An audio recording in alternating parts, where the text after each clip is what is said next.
How's it going, guys? This weekend is the RSPB's Big Garden Birdwatch, and we do this every single year on the channel. And each year we try and do it in a slightly different location, in a slightly different way. Well, this year I'm going to try and do the RSPB's Big Garden Birdwatch without even leaving my house. Let's see how we get on. My name's Adam, and welcome to Naturescope.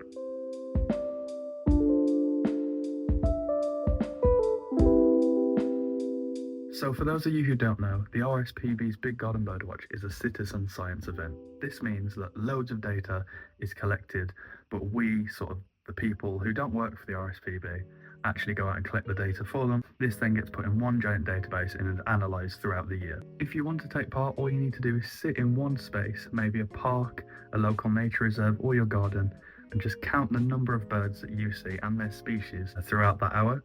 You see what you've got, you tally it up at the end, and then you put it into the RSPB system. The data we collect from the RSPB's Big Garden Birdwatch goes directly into science and conservation.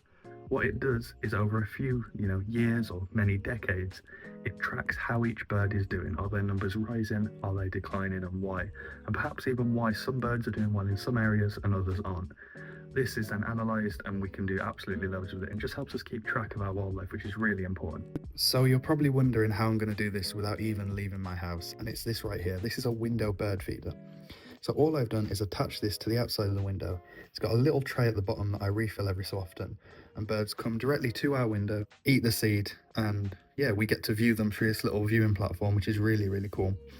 I was a bit dubious of this when I put it up. We've already got, there we go, a pigeon just tried to go for it. But I was a bit dubious of this when we first put it up because, I didn't think it'd work. I didn't think birds would come up to your window, especially when people are in and out the room all the time. But this has been really, really effective. We've had many different species on it, your common garden birds mainly, but some real surprises. So what I'm going to do is I'm going to set the camera up, watching over the bird feeder, and we're going to see what sort of stuff comes to it over the next hour.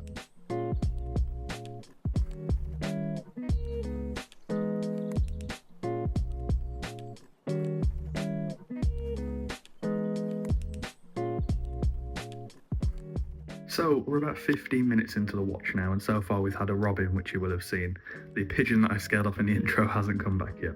But I just wanted to talk a little bit about the reasons why I'm deciding to do it from my home this year, rather than going outdoors. The reason's pretty simple.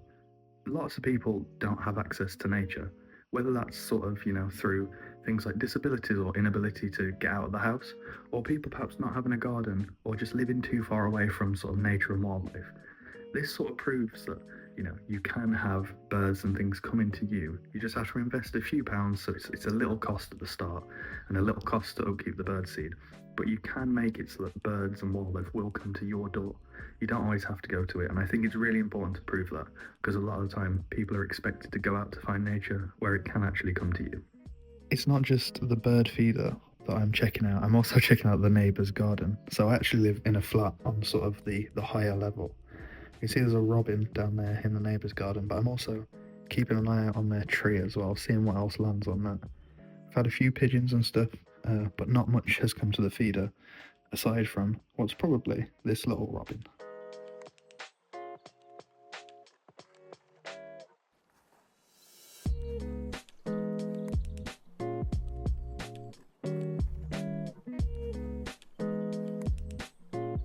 So about halfway through now. Not too much has come to the feeder, but that doesn't matter. I've still been able to see birds from outside the window. So I've seen the robin. One time I've seen as many as 3 wood pigeons, and I also saw a blue tit. So these are the really common garden birds. Usually they end up at the higher of the top 10 lists that the RSPB produce from birds that people have seen during the birdwatch. These are also the 3 birds that I commonly get at my feeder, but that doesn't really matter to me. I feel like I get more excited when a bird comes to my feeder with food I've put out, with a feeder I've gone to effort to put out, than I do seeing a rare bird on a walk or something like that. I get even more joy. So of the hour, we've got about 25 minutes left, so we'll see what comes in the next 25.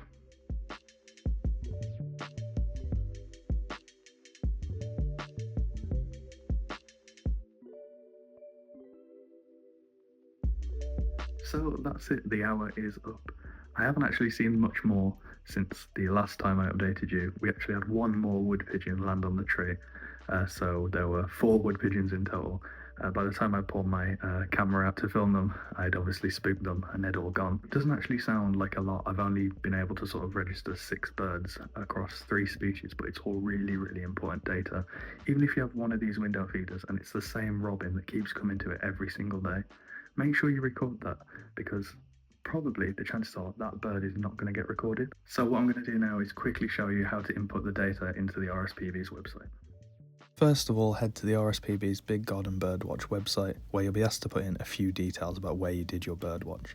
You then get this screen, which is a big list of the most common birds you'll see.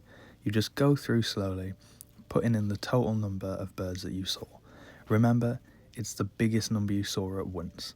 So if you saw sort of 6 robins, but only one at a time, you'd put in 1 robin. If you saw 6 all on the garden at once, you'd then put 6.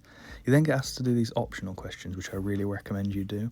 These are things like the weather, where you decided to do it, how big the area is, things like that.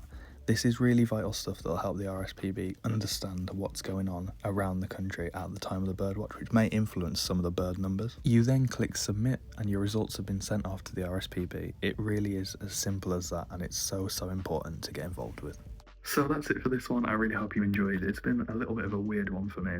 I've done a few sort of sit-down talky videos before, but I've never tried to film a nature video without leaving the house, and I hope it's gone pretty well. We got some really good footage of the birds. This video is going out on the 25th of January, but if you happen to be watching it on the day it's released and you want to take part, the RSPB's Big Garden Birdwatch is still going on tomorrow, Sunday the 26th, so get involved. Leave a like on the video, it really helps us out, and comment, have you taken part in the Big Garden Birdwatch this year? What did you see? Comment down below, and subscribe to Naturescope to not miss any more future videos.